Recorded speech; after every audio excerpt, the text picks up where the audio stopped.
네, 감사합니다. 오늘 말씀은 사도행전 16장 40절 한 절의 말씀입니다. 사도행전 16장 40절 한 절의 말씀입니다.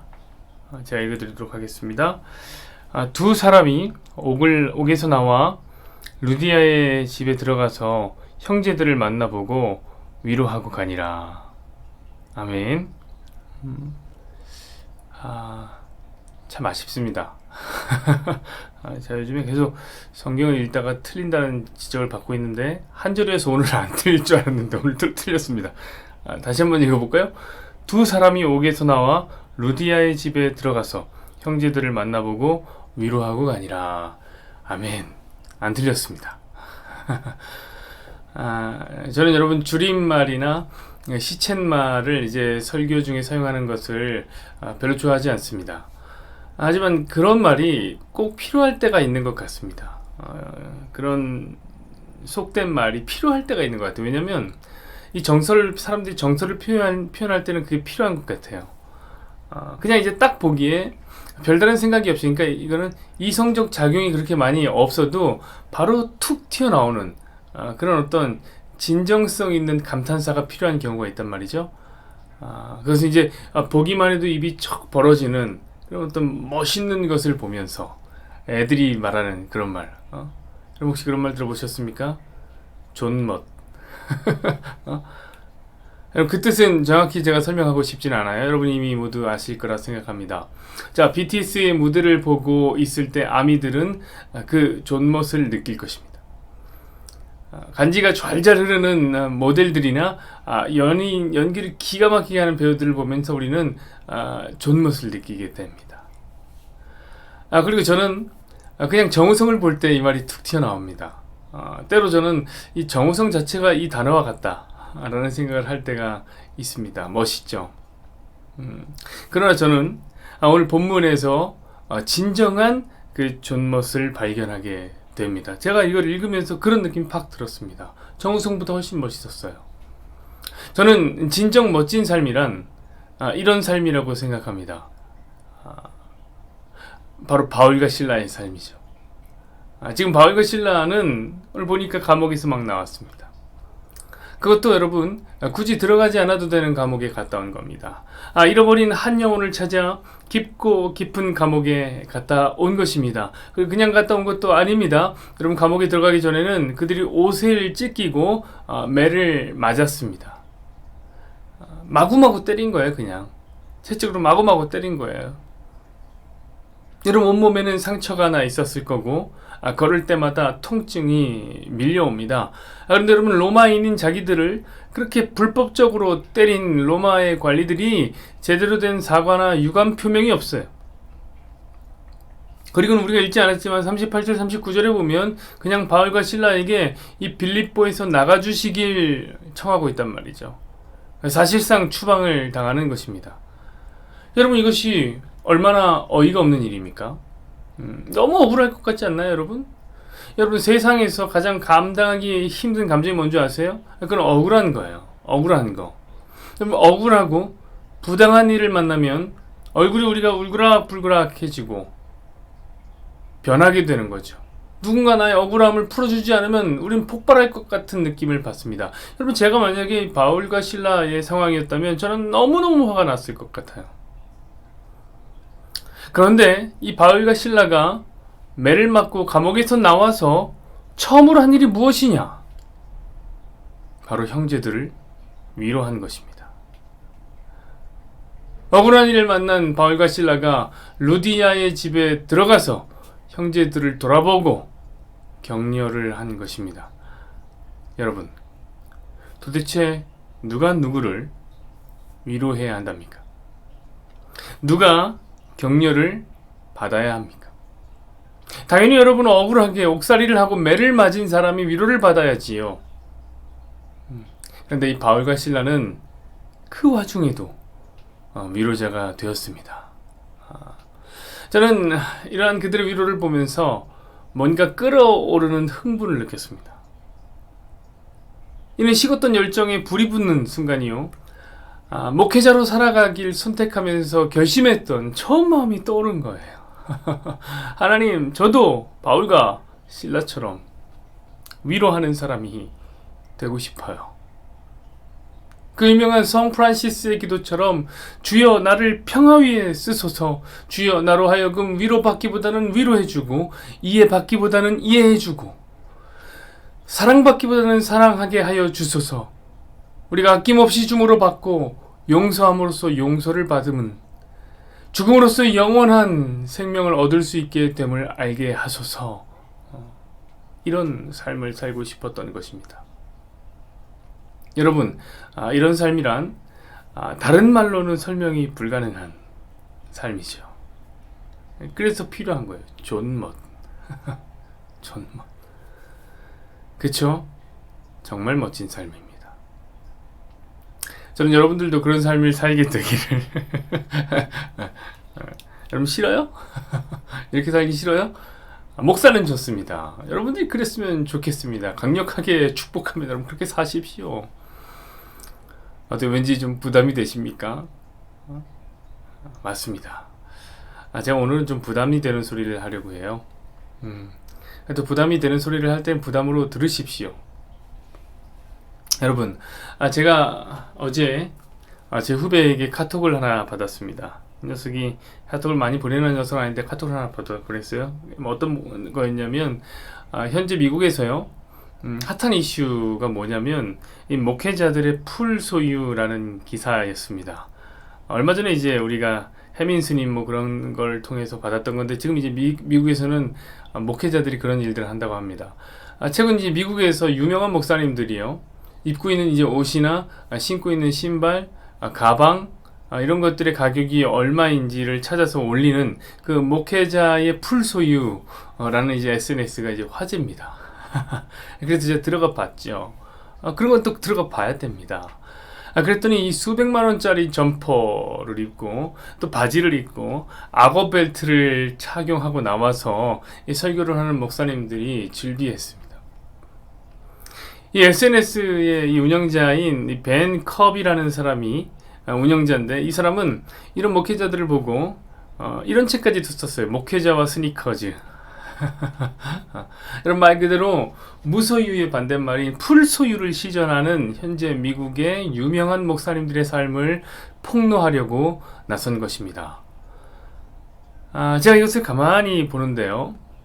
그런데요, 이 폭로가 전혀 위로가 안 돼요. 위로가 안 돼요. 참 가슴이 답답하고, 뭐 저런 목회자들이 있나 생각이 드는 한편, 분노하기도 한편, 이런 생각도 들어요. 와, 부러운데? 저 타라면 우리 집 월세가 몇 달 치냐? 뭐 이런 생각이 들어요. 제 안에 자격지심이 폭발하고 분노가 치미는 거 있죠, 여러분? 뭔가 억울하기까지 해요. 야, 어떤 놈들은 종교를 갖다 팔아 가짜 복음을 전하면서 저렇게 돈을 많이 버는데 나는 뭔가. 어떤 놈들은 그저 티셔츠 하나에다가 홀리 스피릿이라는 글씨 하나를 써서 새겨놓으면 성도들이 와서 그걸 몇십만 원씩 주고 사서 입는 거예요. 나는 뭔가. 나는 뭔가. 그런 생각이 들어요. 근데 그 기사를 읽고 있는데 그와 동시에 또 다른 생각 하나가 번쩍 제 머릿속을 스치면서 지나갔습니다. 바로 어제 제가 또 다른 한 목사님에게 들은 한 이야기입니다. 제가 열심히 출석하고 있는 이 개척교회 목사님들 모임이 있어요. 그 모임에서 목사님들 소식을 전해주는데 그 이야기가 제 머릿속을 스쳐 지나간 거예요. 그럼 그 중에 한 목사님은 바로 1년 전에 80평에 가까운 건물을 임대해서 들어갔습니다. 개척교회에게는 꿈만 같은 일이죠. 너무 이제 큰 들이, 인테리어도 얼마나 멋있게 하셨던지 제가 너무너무 부러웠습니다. 배가 아팠습니다. 우리도 저런 곳에서 예배 드렸으면 얼마나 좋을까. 근데 여러분, 그 목사님이 1년이 채 안 돼서 이번에 교회를 내놓는다는 소식을 전한 겁니다. 알고 보니까 그동안 이 목사님 내외가 사회복지사로 일하면서 버는 족족이 교회 임대료를 내고 있었던 것입니다. 근데 이제는 더 이상 버틸 수가 없는 거예요. 1년을 했는데 계속 넣기만 하고 버틸 수가 없는 거예요. 그래서 포기한 것입니다. 근데 여러분, 묘한 거 있죠? 이 목사님의 이야기를 듣고 있는데 왠지 저에게 위로가 됩니다. 그 위로를 받으면 이런 생각을 합니다. 저는 참 완악한 인생이다. 나는 참 완악한 인생이다. 근데 더 위로가 되는 것이 이 목사님이요, 또 다른 목사님을 찾아간 거예요. 근데 이 또 다른 목사님 누구냐? 이분은 이번에 새로 교회를 임대해서 이전하는 목사님입니다. 이 목사님은 그동안에 너무너무 힘들었던 분이에요. 원래 이 지하에서 개척을 해서 맨날 물 새고 물 푸고 난리도 아니었습니다. 근데 이번에 이제 교회를 임대해서 조금 더 큰 평수를 구해서 나가는 것입니다. 축복할 만한 일이죠. 이 목사님도 역시 얼마나 인테리어를 열심히 멋있게 하셨던지, 어떻게 그런 재능이 있나, 교회를 참 예쁘게 꾸몄습니다. 저는 참 부러웠습니다. 근데 1년 전에 교회를 이전한 목사님이 이번에 이전하는 목사님을 찾아가서는 위로를 하는 것이죠. 자기의 이런 아픔을 이야기하면서 저는 2차 저차에서 이번에 교회를 내놓습니다. 목사님은 정말 잘하셨으면 좋겠습니다. 이렇게 위로했대요. 근데 놀랍게 이 이야기를 들은 목사님이 위로를 받는 거예요. 그리고 자기 이야기를 그제서야 비로소 한다는 거예요. 여러분, 어디 가서 목사님들이 자기 아픔 얘기 잘 못합니다. 알고 보니까 이번에 교회를 이전하는 목사님이 교회를 구하면서 성도들에게 이야기를 했답니다. 우리 교회가 그동안 계속 비도 새고 춥지 않았습니까? 좁지 않았습니까? 그런데 이번에 주인이 나가려 해서 우리 쫓겨납니다. 새로운 터전을 구해야 했습니다. 우리 함께 교회 이전의 헌금을 나누면 어떻겠습니까? 저만의 교회가 아니라 여러분의 교회입니다. 주의 몸된 성전을 세웁시다. 이렇게 얘기했대요. 진실한 호소였죠. 그런데 그 호소를 듣고 성전 이전 헌금이 얼마 들어온 줄 아세요, 여러분? 총 40만 원이 들어왔답니다. 이에 좌절하고 있었던 거예요. 40만 원이 성전 이전하는데 한 달 임대료에 반의 반도 안 됩니다. 그런데 이 이야기를 어디에서도 못하고 있는 거예요. 누구한테 해요? 그런데 이 망하는 목사님에게는 자기 고백을 할 수 있겠더라는 겁니다. 사랑하는 여러분, 근데 여러분의 목사가 정말 비열한 거 있죠. 은근히 그들의 이야기가 위로가 돼요. 잘되는 목사, 명품 있는 목사, 폭로당하는 목사님 부러웠던 제가 소위 잘 안된다는 목사님의 이야기를 듣고 제가 위로를 받고 있는 거예요. 저는 진짜 자기를 부인할 수밖에 없는 죄인이었습니다. 진짜 멋진 삶, 고통의 순간 속에서도 타인을 위로할 줄 알았던 바울과 실라처럼 그 존멋의 삶을 살고 싶었는데, 사실 저의 모습은 비열하고 나약한, 비교 우이나 챙겨먹는 존못의 삶을 살고 있었던 것입니다. 회개하는 마음이 들었습니다. 근데 사랑하는 여러분, 한번 생각해 보십시다. 우리 솔직히 말해 보십시다. 위로의 진정성이라는 것이 어디서 나오는 겁니까? 우리가 진짜 위로를 받을 때는 도대체 언제입니까? 이 비열한 안목사와 같이 감옥에서 매맞고 나온 바울, 실라, 이들에게 위로를 받는 거 아닙니까? 왕궁에서 밥 먹고 나온 바울, 실라에게 위로를 받는 겁니까? 저는 그렇게 생각합니다. 어떤 사람은 위로의 진정성이라는 것이 정말 마음속에서 깊이 이해해주고 상처를 공감해줄 때 주어지는 것이라고 말합니다. 정말 공감해줄 때. 여러분, 정말입니까? 여러분, 위로의 진정성이 진심에서 생기는 겁니까? 그럼 진짜 공감해주면 위로를 받을 수가 있나요, 여러분? 자, 여러분이 취업이 잘 안 돼 죽겠습니다. 여러분의 자식이 취업이 잘 안 돼 죽겠습니다. 근데 삼성에 취업한 놈이 어머니 아버지가 와서 여러분을 이해하면서 마음속으로 깊이 이해하면서 위로해주면 여러분이 위로를 받습니까? 미안하고 죄송한 말씀이지만 그런 위로는 사양이란 말이에요. 여러분, 위로는 감정 노름입니다. 인간의 감정은 죄악 속에 머물러 있어요. 그래서 여러분 그렇게 아름답게만 작용하지를 않는답니다. 저는 그래서 이렇게 말하고 싶어요. 여러분 우리에게 상처 입은 치유자가 필요하다. 오늘 제목이 뭡니까? 위로의 진정성, 상처 입은 치유자. 상처 입은 치유자가 필요합니다. 여러분 예수님이 우리를 진정으로 위로할 수 있는 이유가 뭔지 아세요? 그것은 주께서 우리보다 더 많이 아프셨기 때문입니다. 주께서 우리보다 더 나락으로 떨어졌기 때문에 그래요. 우리도 망했지만 주님이 더 망했습니다. 예수님은 하나님이셨는데 지옥까지 떨어졌어요. 망해도 엄청나게 망했습니다. 여러분 그렇기 때문에 주님이 우리를 위로할 수 있는 것입니다.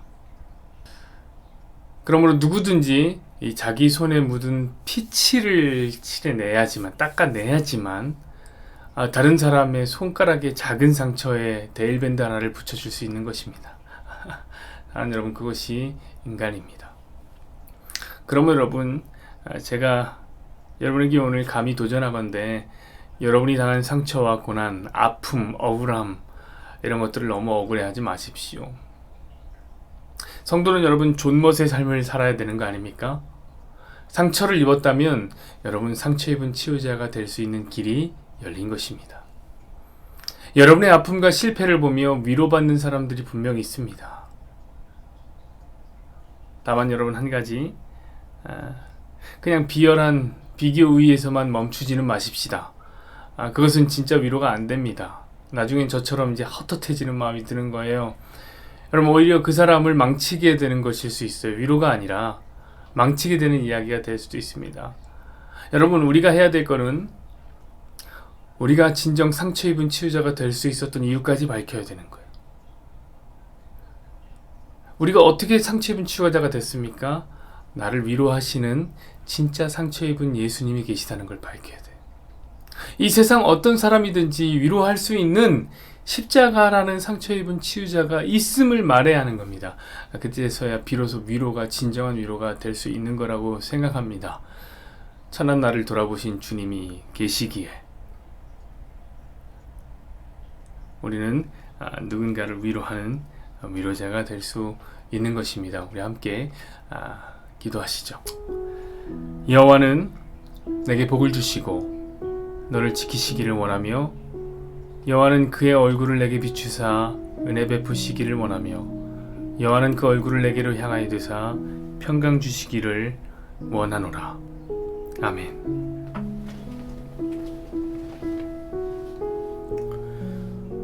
하나님, 주의 은혜를 구합니다. 주께서 자비를 베풀어 주옵소서. 하나님, 많은 사람들이 상처 입은 자에게 위로를 받습니다. 진정한 위로의 진정성이란 거기서 찾아오는 것 같습니다. 나보다 더 상처 입은 사람, 나보다 더 아픈 사람을 보며 우리는 위로를 받습니다. 하나님, 인간의 감정이라는 것이 너무나 죄악되어서 그렇게 하나님 비열하게 위로라는 감정을 챙겨 먹는 것이죠. 주의 종이 그런 마음이 들었습니다. 잘 되는 목회자 보면서는 부러운 마음에 화가 나는데 안 되는 목회자들을 보면서 마음의 위로를 받는 겁니다. 근데 하나님, 제가 이번에 망하게 되는 목사님이 참 어려운 목사님을 위로하는 것을 보면서 느꼈습니다. 저렇게 상처 입은 자가 치유자가 진정으로 되는 것이구나. 아파봤기 때문에, 고통을 당해봤기 때문에 위로할 수 있는 것이구나. 그러면서 진정 우리의 위로자, 우리의 치유자가 누구인지 알게 됐습니다. 모든 사람보다 더 아팠던, 모든 사람보다 더 많이 망해봤던, 모든 사람보다 더 많이 배신당한, 예수님이 계신다. 그 예수님이 그러므로 우리를 치유하신다. 위로하신다. 하나님, 너무나 큰 위로가 되는 거 있죠. 오늘도 바울과 실라가 괜히 감옥에 들어갔다가 나와서 맞고 상처를 갖고 나온 채 형제들을 위로하였는데, 원래 누가 위로가 필요한 겁니까? 이 형제들이 아니라 바울과 실라가 필요한데 바울과 실라가 위로하는 거 있죠. 근데 가만히 돌아보면 진정한 위로의 조건은 바울과 실라에게 있었던 것 같습니다. 바울과 실라가 형제들을 위로하며 진짜 형제들이 위로를 받았을 겁니다. 그래, 나도 복음 때문에 고난받을 수 있는 거구나. 저들이 저렇게 받는 걸 보니 나 역시 복음 때문에 매를 맞고 나 역시 복음 때문에 이렇게 잡혀갈 수 있는 상황에 놓일 수 있는 것이구나. 위로를 받을 것이었습니다. 주님, 그러고 보니 우리 성도들이 인생 속에서 받게 되는 고통과 아픔과 상처, 슬픔, 흘리게 된 눈물이 하나님 그렇게 나쁜 것만은 아닌 거 있죠. 우리가 인생을 살면서 어떻게 살아야 되는지 돌아보건대 정말 이렇게 멋진 삶을 살아야 되지 않습니까? 바울과 실라처럼 이런 어려움 속에서 누군가를 위로할 수 있는 삶, 이런 삶을 살아야 되는데 비로소 상처 입은 치유자가 될 수 있는 조건이 완성된 것입니다. 하나님, 위로자는 자기 손에, 자기 온몸에 선연이 낭자한 그 피를 닦아내면서야 다른 사람 손에 겨우 작게 묻어나오는 델벤다나 붙이면 되는 상처 정도를 치유할 수 있는 거라 생각합니다. 그러면 우리가 받은 상처와 아픔을 너무 죄악된 것, 안 좋은 것, 부정한 것이라고 여기지 말고 그 상처와 아픔으로 인해 누군가를 상처하는 상처 입은 치유자, 하나님 그런 상처 입은 치유자가 되길 우리 성도들이 그렇게 되길 하나님 간절히 원합니다. 주께서 우리 성도의 삶을 그렇게 멋있게 만들어가 주옵소서.